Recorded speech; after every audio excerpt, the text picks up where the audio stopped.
আপনার কাছে billion billion টাকা থাকতে পারবে, কিন্তু আপনি অন্তরের শান্তি কিনতে পারবেন না। যখন সম্পদ বেড়ে যায়, যখন সম্পদ বেড়ে যায়, অন্তরের শান্তি কিনতে পারে না। যাদের সম্পদ আছে তারা শান্তি বাড়ানোর জন্য মদ খেয়ে পড়ে থাকে, ঠিক না? তারা মদের নেশায় বিভোর হয়ে যায়। কিসের কারণে? শান্তি চায়, শান্তি পাওয়া যায় না। কারণ শান্তির মালিক কে? আল্লাহ সুবহানাহু। আল্লাহু আকবার, আল্লাহু আকবার। সে টার্গেট বানিয়েছে কোন জায়গায়?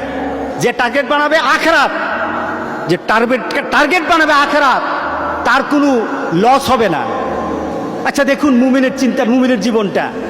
আপনার হাতে 1 লাখ টাকা আছে, আপনি রওনা দিলেন ঢাকায়।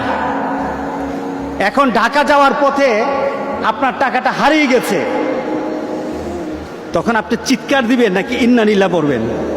বলেন, আপনার হারিয়ে গেছে, আপনি চিৎকার দিবেন নাকি ইন্না লিল্লাহ পড়বেন?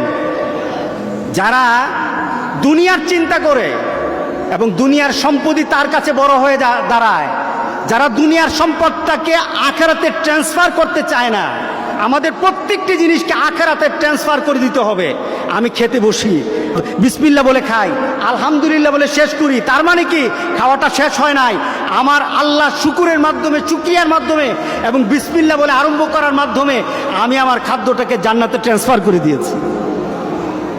আমি যখন ঘুমাই, আমার ঘুমটাকে আমি মনে করি যে আমার দেহের জন্য নয়, আমি আমার ঘুমটাকে দেই আমার শরীরটাকে তাজা করার জন্য, শরীরটাকে সুস্থ করার জন্য।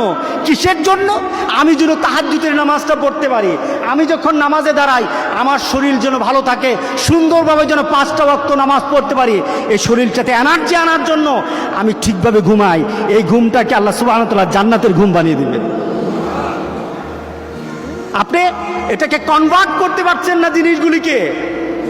আল্লাহ সুবহানাহু ওয়া তাআলা তোমার অন্তরে শান্তি বানাতে চাও, তোমার অন্তরটাকে তুমি ধনী বানাতে চাও, অন্তরে ধনী হন, অন্তরে ধনী হন।